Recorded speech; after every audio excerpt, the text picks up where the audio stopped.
Wow, it's rainy today. And the water is filled in small puddles. But what if tomorrow it is sunny? The water gets evaporated. That means it goes in the gaseous state. But for water to go in the gaseous state, was the temperature of the atmosphere 100 degrees Celsius? No, it is always below 100 degrees Celsius.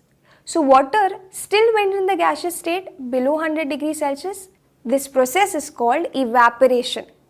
So in evaporation, a liquid goes to the gaseous state at any temperature below its boiling point. Even drying of clothes is an example of evaporation.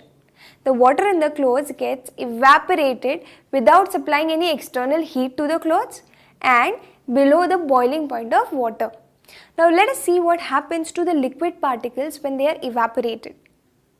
Suppose I have liquid in a beaker and the particles of liquid will look like this. They have space between them. Now when we talk about the particles at the top, now these particles are in contact with the surrounding. So these particles will have a lot of energy, more than the particles which are below. So these particles are called high energy molecules. And the particles which are below these high energy molecules are low energy molecules. Now what happens is, during evaporation, these high energy molecules absorb energy from the surrounding and they get converted into the gaseous state. So in evaporation, only the surface particles of the liquid go in the gaseous state. So it is a slow process. Let us see the factors on which evaporation depends. Let us see which factors affect the rate of evaporation. We know that evaporation is a surface phenomena where the particles at the surface of the liquid evaporate. So if the surface area of the liquid is more particles will evaporate. Thus, the factor affecting evaporation is surface area. More the surface area, more will be the evaporation. The second factor affecting evaporation is temperature. Now suppose we want to dry wet clothes. So we hang the wet clothes in a closed room which has a temperature of about 25 degrees Celsius. It is an air conditioned room. And we hang the clothes outside the room where the temperature is about 40 degrees Celsius. Which clothes will dry faster? The clothes which are hanged outside at 40 degrees Celsius, because their evaporation will be more, because heat energy is more. Thus, more the temperature, more will be the evaporation. The third factor affecting evaporation is humidity. Humidity in the atmosphere is nothing but water vapors present in the atmosphere. So if a lot of water vapor is present in the atmosphere, we say humidity is more. Now during evaporation, the water in the liquid state has to go to the gaseous state and become water vapors. But if the air is only filled with a lot of water vapors, the liquid water cannot become water vapors easily. So if humidity is more, evaporation will be less. The next factor affecting evaporation is the wind speed. If the wind speed is more, then the surface particles of the liquid get evaporated easily because they get the energy. So more the wind speed, more will be the evaporation. Now evaporation is a process in which liquid goes to the gaseous state. Even boiling is a process where a liquid goes to the gaseous state. Then what is the difference between them? Well, in evaporation, we do not require any external heating. The evaporation is happening on its own by the atmospheric heat. But during boiling, we have to heat the liquid. So external heating is required there to raise the temperature of the liquid to its boiling point. Now for evaporation, the liquid can evaporate at any temperature below the boiling point.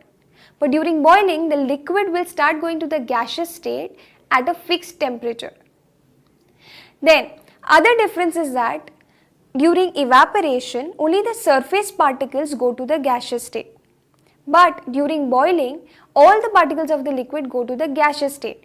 So evaporation is the surface phenomena, whereas boiling is the bulk phenomena. Okay, evaporation depends upon factors like wind speed, temperature, humidity, surface area of the liquid, and boiling depends upon the nature of the liquid. Then drying of clothes is an example of evaporation. and boiling of water is an example of boiling. Now let us see what is the advantage of evaporation. Evaporation causes cooling. You must have got injection by the doctor someday or the other. When the doctor puts injection, before that he applies one liquid, and as soon as he applies that liquid on your skin, that area starts feeling cold. That liquid is spirit, which is applied to kill germs. Why is that so? Why is that area feeling cold now? That is because the liquid which is applied to your skin evaporates.